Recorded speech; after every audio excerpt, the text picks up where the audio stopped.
Thank you, Chairwoman Maloney. As elected representatives in Congress, it's our responsibility to work to ensure the law is enforced to reduce violent crime. The violence that began during the summer of 2020 continues to increase. Murders are up, aggravated assaults are up, and we must reverse this trend. Ironically, cities with the worst crime rates are the hardest place to buy guns.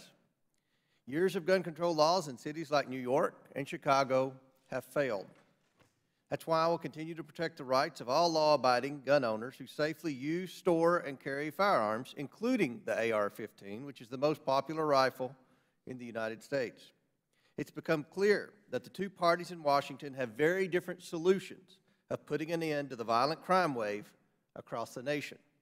Republicans want to target criminals. Democrats want to target lawful gun owners and take away their guns. We all took an oath to support and defend the Constitution. The Second Amendment ensures the rights of individuals to keep and bear arms and defend themselves in times of danger. Just recently, the Supreme Court reaffirmed our right of self-defense enshrined in the Second Amendment. Meanwhile, Democrats and President Biden continue to blame American companies for various national crises that their policies have made worse.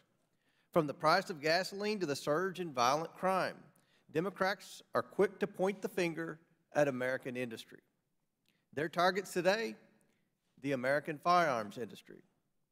What did the American firearm industry do wrong? Their customers are allowed to lawfully buy guns. Their customers are allowed to exercise their Second Amendment right to keep and bear arms for their protection and other lawful purposes. Gun manufacturers do not cause violent crime. Criminals cause violent crime. As the Democrats continue their obsession with vilifying American companies, they refuse to conduct any oversight over the Biden administration and the federal government. It's not surprising that the Lugar Center, a nonpartisan congressional rating group, has given the Democrats on our committee an F for oversight. Democrats have no problem with subpoenaing oil companies and private citizens, yet we haven't heard from a single Biden administration cabinet secretary this entire Congress. When are they going to get a subpoena?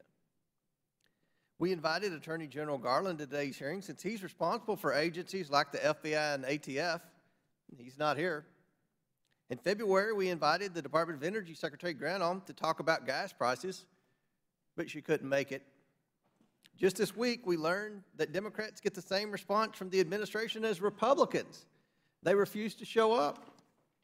After both EPA and FAA rejected an invitation to tomorrow's environmental subcommittee hearing, Democrats were so desperate to secure the participation of the administration that they offered to change the scope of the hearing so that both agencies would be comfortable testifying.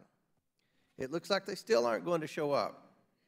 Americans are suffering from the effects of an open border, including fentanyl streaming across into the hands of our youth, inflation at a 40-year high, and last month gas prices hit a record of over $5 a gallon nationwide. Madam Chairwoman, it's time that we hear directly from the people in the administration making policy decisions impacting the lives of all Americans. I would like to enter into the record a letter from Democrat Subcommittee Chair Ro Khanna expressing exasperation with the EPA for not appearing at a hearing tomorrow. Without objection. I would also like to enter into the record a letter that committee Republicans sent you earlier today stating that we support issuing subpoenas to administration officials if they are not appearing voluntarily. Without objection. Let's hold the Biden administration to the same standard that you hold private companies. Show up or get a subpoena. It's time that we do the job the American people sent us here to do. Holding the government accountable, instead of holding hearings like this to score political points against private companies. As I close, Madam Chair, will you commit to holding one hearing before the end of the year with the Cabinet Secretary? Just one hearing with one Cabinet Secretary. I will take it under advisement.